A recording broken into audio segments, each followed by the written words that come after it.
नमो नारायण, राधे राधे। अब हम आप सबके बीच हंस गीता कई प्रकार की है, एक प्रकार के हंस गीता की चर्चा करते हैं। यह हंस गीता जिसकी हम आपके बीच चर्चा कर रहे हैं, यह हंस गीता नाम से विख्यात गीता श्रीमद् भागवत महापुराण के 11 स्कंध में भगवान श्री कृष्ण द्वारा श्री उद्धव जी महाराज को भक्ति मुक्ति का उपदेश देते समय चर्चा की गई है। इसमें भगवान के हंसावतार द्वारा ब्रह्मा जी के मानस पुत्रों शनकादि ऋषियों की योग की पराकाष्ठा अर्थात परमार्थ तत्व संबंधी जिज्ञासा का समाधान किया गया है। चित्त को विषयों से कैसे पृथक करें, इसका गूढ़ तात्विक उपाय इसमें बतलाया गया है। जिज्ञासुओं को इस गीता में सांख्य योग और वेदांत की त्रिवेणी दृष्टिगोचर होगी, जिसकी मैं आपसे चर्चा करता हूँ। इस हंस गीता के प्रथम सोपान में श्री भगवान नारायण कृष्ण कहते हैं, प्रिय उद्धव, सत्व रज और तम ये तीनों बुद्धि यानी प्रकृति के गुण हैं, आत्मा के नहीं। सत्व के द्वारा रज और तम इन दो गुणों पर विजय प्राप्त कर लेनी चाहिए। इसके बाद सत्व गुण की शांत वृत्ति के द्वारा उसकी दया और वृत्तियों को भी शांत कर देना चाहिए। जब सत्व गुण की वृद्धि होती है तभी जीवों को मेरे भक्ति रूप स्वधर्म की प्राप्ति होती है। निरंतर सात्विक वस्तुओं का सेवन करने से ही सत्वगुण की वृद्धि होती है। तामसिक गुणों का सेवन करेंगे, तामसिक वस्तुओं का सेवन करने से तामसिक गुणों की वृद्धि होती है। इसलिए सात्विक वस्तुओं का सेवन करें ताकि सात्विक बुद्धि हो, तब मेरे भक्ति स्वरूप स्वधर्म में प्रवृत्ति होने लगती है।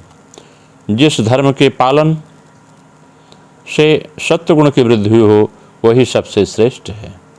वह धर्म रजोगुण तमोगुण को नष्ट कर देता है। जब ये दोनों नष्ट हो जाते हैं तब उन्हीं के कारण होने वाला अधर्म भी शीघ्र नष्ट हो जाता है। शास्त्र, जल, प्रजाजन, देश, समय, कर्म, जन्म, ध्यान, मंत्र और संस्कार ये 10 वस्तुएं यदि सात्विक हों तो सत्वगुण भी की, राजसिक हों तो रजोगुण की, तामसिक हों तो तमोगुण की वृद्धि करती हैं।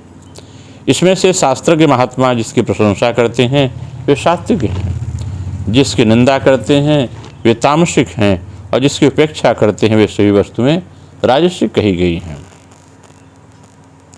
जब तक अपने आत्मा का साक्षात्कार तथा स्थूल सूक्ष्म शरीर और उनके कारण तीनों गुणों की निवृत्ति न हो तब तक मनुष्य को चाहिए कि सत्व गुण की वृद्धि के लिए सात्विक शास्त्र आदि का सेवन करे, क्योंकि उसमें धर्म की वृद्धि होती है और धर्म की वृद्धि में अंतःकरण शुद्ध होकर आत्म तत्व का ज्ञान प्राप्त होता है। बांसों की रगड़ से आग पैदा होती है और उनके सारे वन को जलाकर शांत कर देती है। ऐसे यह शरीर गुणों के वैषम्य से उत्पन्न हुआ है। विचार द्वारा मंथन करने पर इसमें ज्ञानाग्नि प्रज्वलित होती है और वह समस्त शरीरों एवं गुणों को भस्म करके स्वयं भी शांत हो जाती है। उद्धव पूछते हैं भगवान से, भगवान, प्राय सभी मनुष्य इस बात को जानते हैं कि विषय विपत्तियों के घर हैं, फिर भी वे कुत्ते, गधे और बकरे के समान दुख सहन करके भी उसी को भोगते रहते हैं। इसका क्या कारण है? तब भगवान श्री कृष्ण उद्धव जी महाराज से कहते हैं कि हे उद्धव, जीव जब अज्ञानवश अपने स्वरूप को भूलकर हृदय से सूक्ष्म स्थूल आदि शरीर को अहम बुद्धि द्वारा बैठता है, जो कि सर्वथा भ्रम ही है, तब उसका सत्व प्रधान मन घोर रजोगुण की ओर झुक जाता है और उसमें व्याप्त हो जाता है। बस जहाँ मन में रजोगुण की प्रधानता हुई उसमें संकल्प विकल्पों का तांता बध जाता है। अब वह विषयों का चिंतन करने लगता है और फिर दुर्बुद्धि के कारण काम के फंदे में फंस जाता है, जिससे फिर छुटकारा होना बहुत कठिन है। अब वह अज्ञानी कामवश अनेकों प्रकार के कर्म करने लगता है और इंद्रियों के वश होकर यह जानकर भी कि इन कर्मों का अंतिम फल दुखी है, उन्हीं को करता रहता है। उस समय वह रजोगुण के तीव्र वेग से अत्यंत मोहित होता है।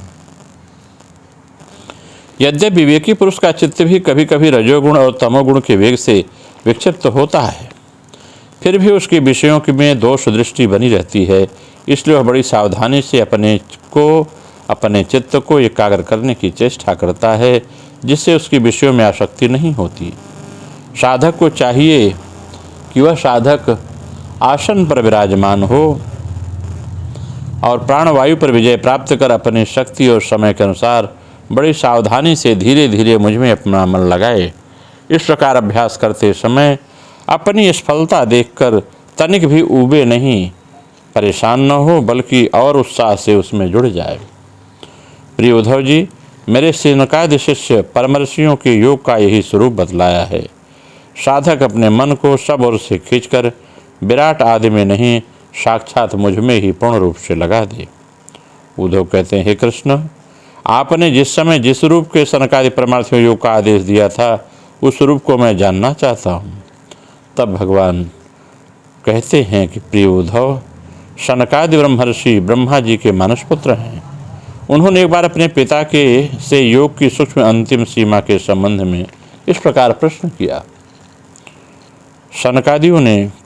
सनकादि परम ऋषियों ने पूछा, पिताजी, चित्त गुण अर्थात विषयों में घुसा ही रहता है।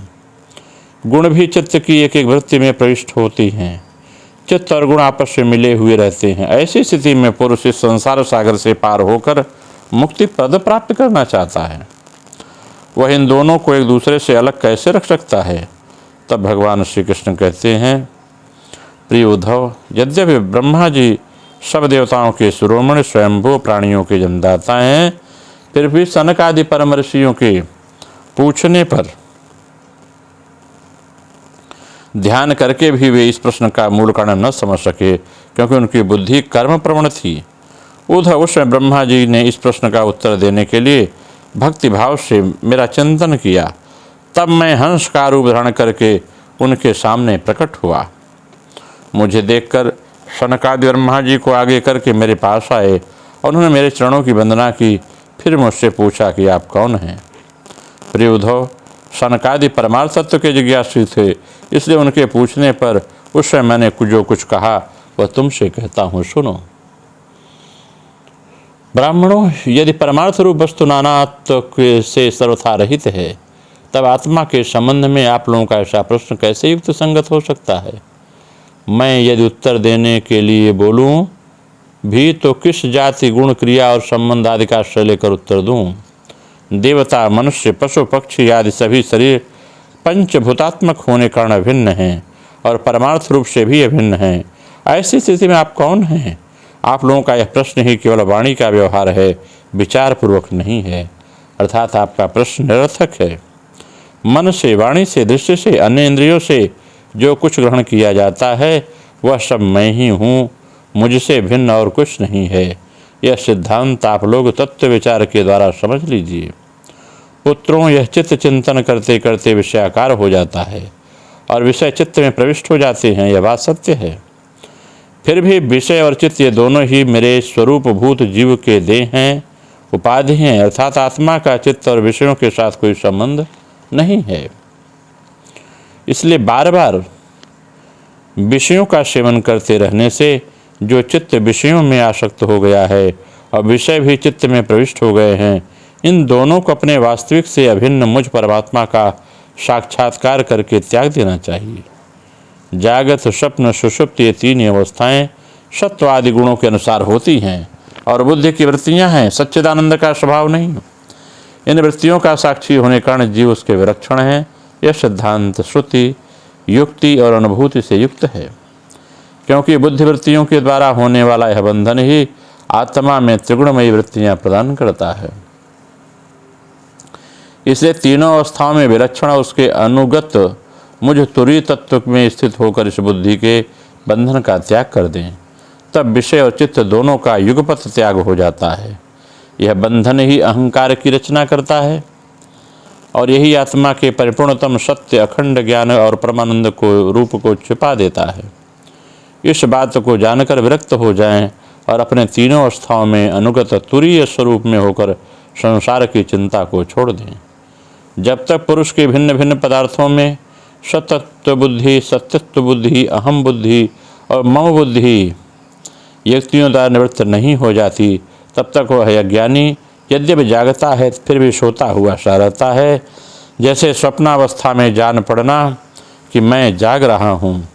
आत्मा में अन्य देह आदि प्रतीयमान नाना रूपत्व प्रपंच का कुछ भी अस्तित्व नहीं है। इसलिए उनके कारण होने वाले वर्णाश्रमादि भेद, स्वर्गादि फल और उसके कारणभूत कर्म, ये सब के सब विशेष आत्मा के लिए वैसे ही मिथ्या है जैसे स्वप्नदर्शी पुरुष के द्वारा देखे हुए सब के सब पदार्थ व्यर्थ हैं।